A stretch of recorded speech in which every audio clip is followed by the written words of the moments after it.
कि इस बार भाजपा ने उम्मीदवार बनाया, पहली प्रक्रिया आपकी उम्मीदवारी मिलने के बाद भारतीय जनता पार्टी से?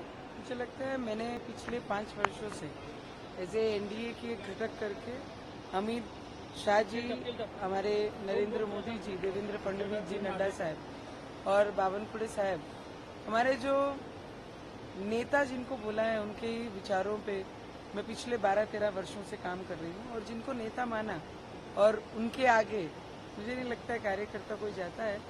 और नेताओं ने कल फैसला करके मेरी उम्मीदवारी अमरावती से जाहिर की, तो उनके लिए उनका दिल से मैंने धन्यवाद किया, क्योंकि अमरावती करों की आंखों में मैंने बहुत दिनों से, बहुत समय से देख रही हूँ कि उनकी इच्छा है, क्योंकि जब से लोकसभा शुरू हुई है तब से आज तक कभी भी कमल अमरावती जिले में बैलेट पे नहीं आया है। तो उनकी इच्छा हमेशा से थी कि देश के साथ जब देश की एक उम्मीद चलती है तो अमरावती में भी वही सिंबल है।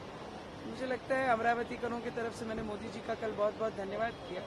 कल रात में अर्जेंट में पहले सीट डिक्लेयर होती है और फिर जाके प्रवेश करते हैं, और आज मैं देवेंद्र जी को मिलने आई हूँ, दादा को हमारे, तो यहाँ से मैं दिल्ली जाऊँगी। स्थानीय स्तर पर जो भाजपा के सहयोगी दल है उनका विरोध भी देखने को मिल रहा है, वो नाराज है, आपको टिकट मिल गया उनके नहीं, या उनके मुझे लगता है रवि जी भी एक एनडीए के घटक करके 2014 से देवेंद्र जी के साथ थे।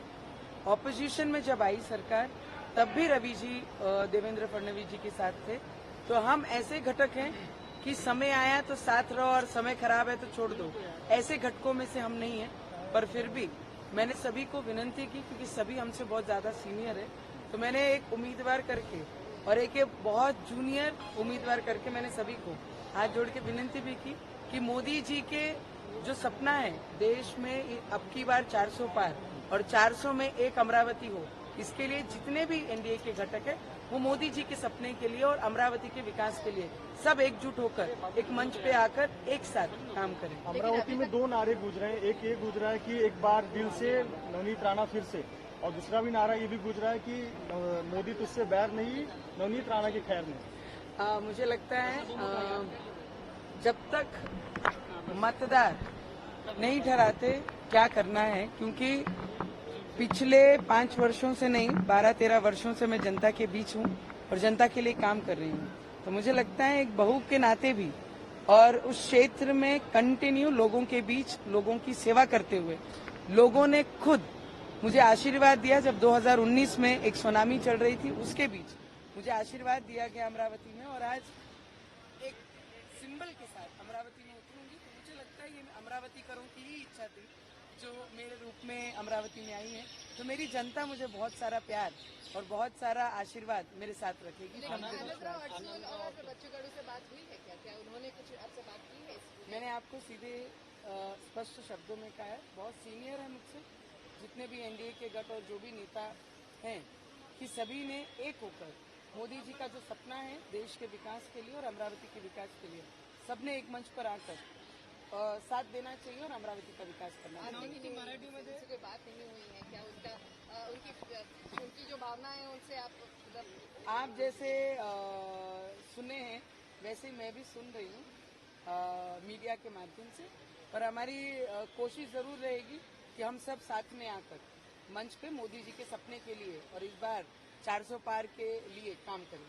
एनडीए के उम्मीदवार के लिए बहुत मुश्किल होने वाला है, टफ होने वाला है, आप उधर कितना कॉन्फिडेंस है, कितना वोटों से जीतेंगे? वोट तो मेरे मतदार ठहराएंगे। मैंने काम किया है, मैं काम लेके मेरे लोगों के बीच में जाऊंगी, और एक बहू के नाते भी और कंटिन्यू क्षेत्र में लोगों की सेवा की है मैंने, तो लोगों का आशीर्वाद और प्रेम मेरे साथ हमेशा रहेगा, इतना मुझे कॉन्फिडेंस है। एक मामला आपका कास्ट सर्टिफिकेट का कोर्ट में लंबित है और हो सकता है सुप्रीम कोर्ट में फैसला भी आए, क्या वो सेटबैक हो सकता है आपके लिए? उसके लिए आप तैयार हैं? क्या कुछ होगा? देखिए, नारी के साथ संघर्ष है, ये हमने जन्म से पहले ही हम संघर्ष लेके आते हैं, और वो संघर्ष में करते करते 12-13 वर्ष इस क्षेत्र में मैंने पूरा किया है, और आगे भी संघर्ष की हमेशा तैयारी रखती हूँ। आखिरी सांस तक नारी को संघर्ष रहता है और संघर्ष हमेशा के लिए तैयार रहती है और उसको सामना करते रहते हैं। मराठीमध्ये तुम्ही आज उपमुख्यमंत्री देवेंद्र फडणवीस यांची भेट घेतात, उमेदवारी जाहीर झालेली, काय सांगा? मला वाटते देवेंद्र फडणवीस जी आमचे आदरणीय आमचे नेते आहे, आणि नेहमी त्यांनी 2019 असो त्याच्या आधी रवीजी त्यांच्यासोबत 2014 पासनं एक घटक म्हणून त्यांच्यासोबत काम केलेलं आहे आणि असं नाही आहे की जेव्हा ऑपोजिशनमध्ये होते तर रवीजी आणि आम्ही सोडून त्यांना बाहेर पडलो नाही. ऑपोजिशनमध्ये बसलो, संघर्ष केला, मैदान सोडलं नाही, त्यांची साथ सोडली नाही, राज्यामध्येही आणि केंद्रामध्येही. तर मला वाटतं की दादांनी जे ठरवलं आमचे त्याप्रमाणे आम्ही काम करत आणि आज त्यांची भेटी घ्यायला आणि आशीर्वाद घ्यायला मी मुंबई आली आणि इथून मी दिल्ली जाणार. आमदार बच्चू कडू आणि आनंदराव अडसूळ यांनी नाराजगी व्यक्त केली आहे. मला वाटते की वेळ जसं जसं निघन तसं तसं आपल्याला सगळी गोष्टी पाहाव्या लागतील आणि मला एवढा विश्वास आहे की मोदीजींचं ज्यांना स्वप्न पूर्ण करायचं आहे आणि देशाचा विकास करायचा आणि अमरावतीचा विकास करायचा आहे ते नक्की मंचवर येतील, मतभेद सोडून सगळ्यांना एकमेकाला साथ देतील.